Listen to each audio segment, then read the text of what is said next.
Hello students, let's see this question. The question says the first ionization energy is lowest with lead, carbon, silicon या tin. ठीक है, अब first ionization enthalpy का या energy का क्या मतलब होता है कि जब भी आपका कोई isolated neutral and gaseous atom m है, अगर आप इसकी वैलेंस शेल से एक इलेक्ट्रॉन निकाल कर इसको मोनो पॉजिटिव कैटायन में कन्वर्ट कर देते हो, तो उस दौरान जो एनर्जी रिक्वायर्ड होती है उसे कहते हैं आयनाइजेशन एनर्जी। क्योंकि एक इलेक्ट्रॉन निकाला गया है एक बार में, तो इसे कहेंगे फर्स्ट आयनाइजेशन एनर्जी। क्लियर?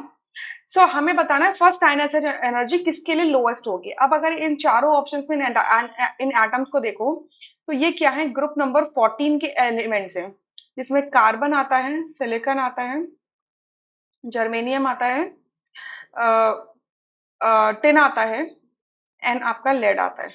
ठीक है, क्लियर?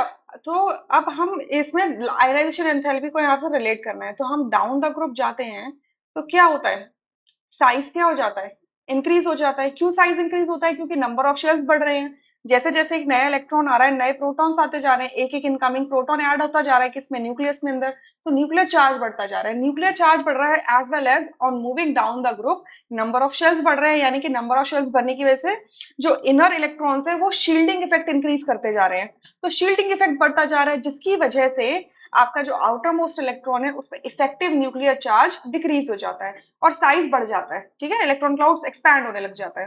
तो साइज सबसे ज्यादा बड़ा किसका होगा, लेड का होगा।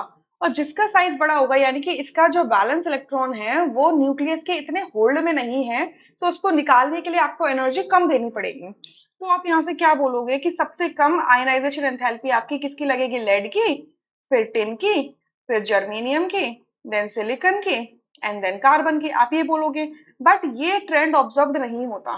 ठीक है, ये वाला ट्रेंड ऑब्जर्व नहीं होता, जिसका एक सबसे बड़ा रीजन है आपका जो आपका नंबर ऑफ, जब पीरियड्स चेंज हो रहे हैं, जब पीरियड्स हमारे चेंज हो रहे होते हैं, तो उस टाइम पे क्या होता है कि कुछ ना कुछ इंटरवेंशंस होते हैं। क्लियर? इंटरवेंशंस होते हैं।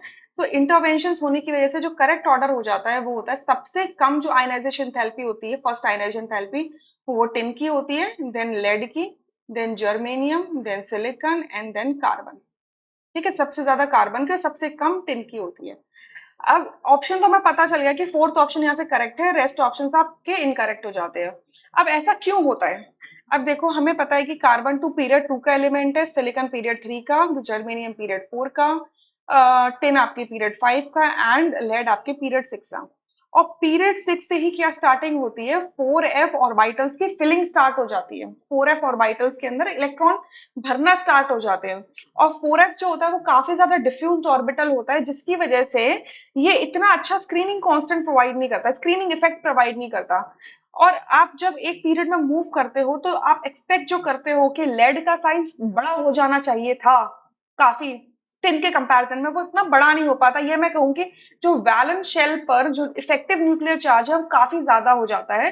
क्यों? क्योंकि आपका जो 4f की जो शील्डिंग इफेक्ट है वो वीकर है, वो पुअर शील्डिंग इफेक्ट है, तो जिसकी वजह से यहाँ पर ये एनॉमलस बिहेवियर देखने के लिए मिल जाता है। और टिन का आपका आयनाइजेशन एनर्जी क्या हो जाती है, फर्स्ट आयनाइजेशन एनर्जी क्या होती है, लोएस्ट हो जाती है, और लेड के केस में ये ज्यादा हो जाती है। I hope you understood this question really very well. Thank you.